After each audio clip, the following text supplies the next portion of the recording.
Заврши уште еден изборен ден. Деветти во самостојна Република Македонија во кој се избираше новиот парламентарен состав кој ќе треба да ја даде и новата влада. Во шестата изборна единица, според последните податоци на Државната изборна комисија, беа запишани 307.817 бирачи. Излезноста била 51,32% или 157.962 граѓани заокружиле една од понудените 9 партиски програми.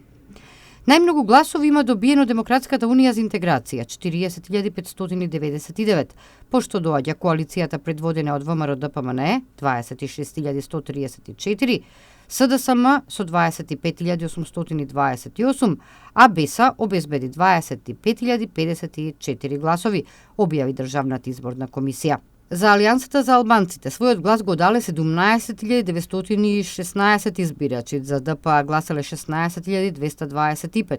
ПДП изборите во шестката ги заврши со 1142 гласа, ВМРО за Македонија 219, а Коалицијата за промени и правда 293. Државната изборна комисија денеска треба да ги соопшти освоените мандати по партии кои ќе го сочинуваат новиот парламентарен состав на Република Македонија, како и мандатарот за состав на новата влада.